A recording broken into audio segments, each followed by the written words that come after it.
আসসালামু আলাইকুম সম্মানিত কৃষক ভাইরা, সবাইকে জানাচ্ছি কৃষক ভাই চ্যানেলের পক্ষ থেকে শুভেচ্ছা এবং অভিনন্দন।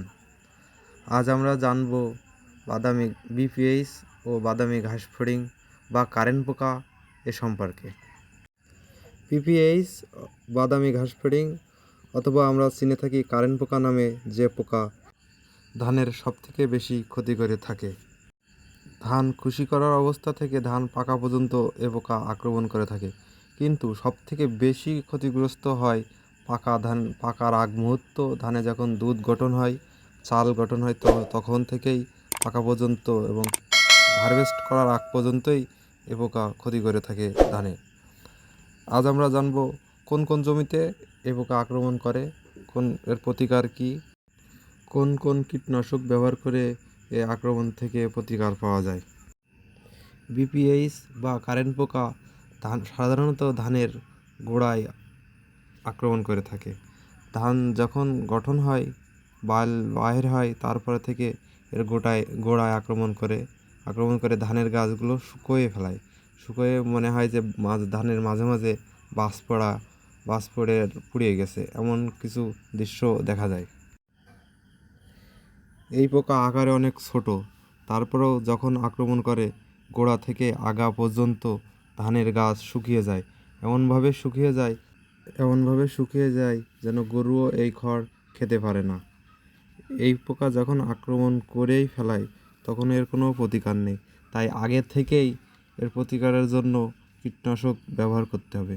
যে কীটনাশক ব্যবহার করতে হবে সঠিকভাবে তার পদক্ষেপ নিতে পারে এমন একটি কীটনাশক সিলেক্ট করতে হবে, যেটার মাধ্যমে এ পোকা তাড়ানো যায়। এই বিপিএইচ পোকা বা কারেন্ট পোকা যে জমিতে বেশি লাগে, যে জমির পানি অল্প এবং স্যাঁতসেঁতে অবস্থায় থাকে, পানি খুবই কম থাকে কিন্তু স্যাঁতসেঁতে অবস্থা থাকে, এই জমিতে বিপিএইচ পোকা বেশি লেগে থাকে।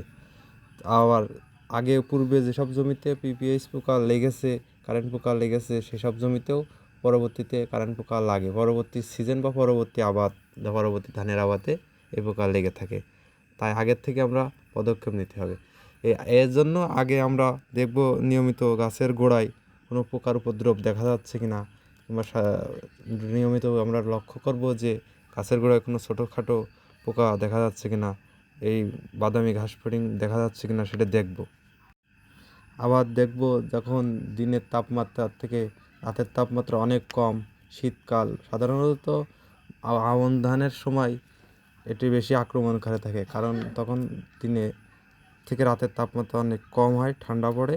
আবার বড় মৌসুমে সাধারণত দিনের তাপমাত্রা থেকে রাতের তাপমাত্রা যখন কম হয়, তখনই বেশি আক্রমণ করে থাকে। তাই এই সময়টাই লক্ষ্য করতে হবে, যখন রাতে তাপমাত্রা অনেক কম পড়ে তখন পোকা লেগেছে কি না এর লক্ষ্য করতে হবে।